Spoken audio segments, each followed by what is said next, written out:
Question number 35. Be ready, comments. Mr. Chairman, this year is a year of great significance in the progress towards the economic development of the nation. In this year, the fourth five-year plan will be put on the road and we shall open new chapter in the economic development of the country. The concept of planning has been universally accepted not only in underdeveloped and developing countries but also in developed countries. The basis of the concept of planning is to meet the challenges of poverty and unemployment. A genuine, fair and honest effort has been made in fourth plan to meet these challenges. Criticism has now been levelled on the same pattern as was done previously when the three plans were formulated. The oft repeated criticism is that the plan does not meet the needs and aspirations of the people at large and that it is not of the magnitude which will effectively and forcefully deal with their problems. It is my duty to point out at this juncture that the size of every plan is based on the resources available and the resources in turn depend upon the ability of the people to pay taxes. For example, what we find is that the fourth plan is based on the resources that are available to the central government. The states have been often complaining that they have not been given their due share. They want the maximum out of the central resources, but they seldom want to contribute as liberally as possible towards the plan. The central resources can be divided into two categories. We have the external resources, that is, the aim from foreign countries, and the internal resources.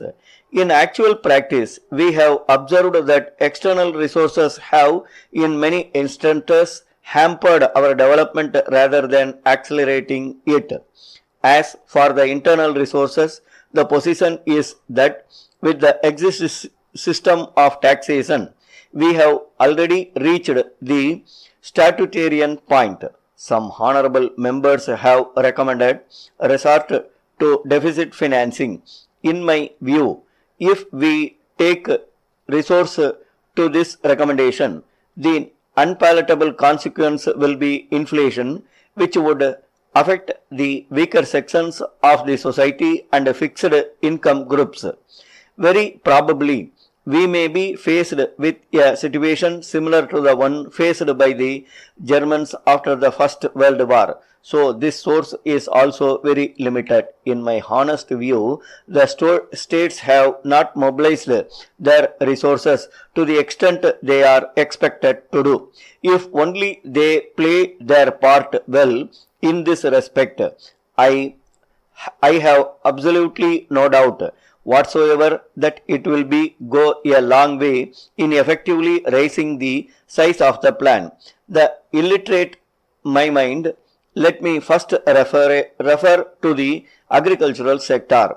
At present, we have no plan to introduce agricultural income tax when the other sectors are called upon to pay this tax.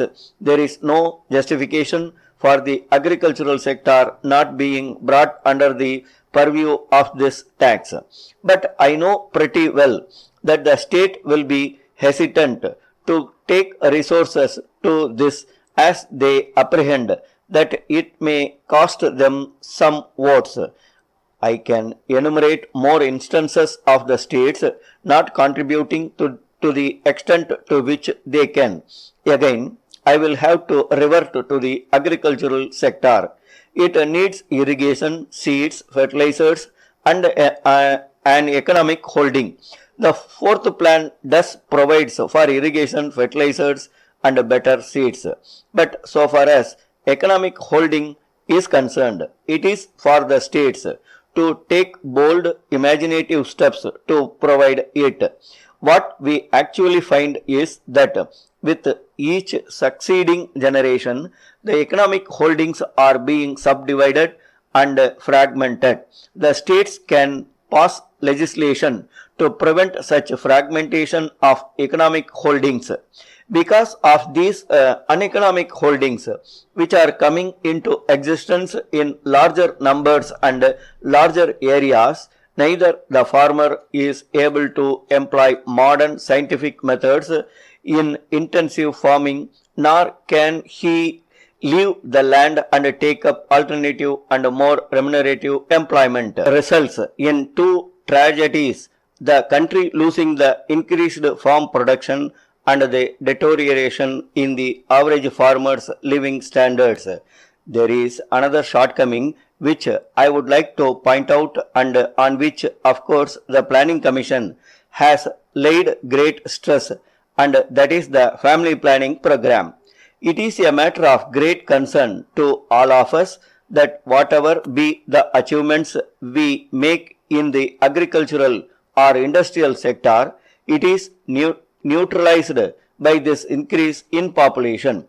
It is therefore time for us to seriously and sincerely consider whether the voluntary efforts in this field so far undertaken would suffice, or whether this policy should undergo some radical change.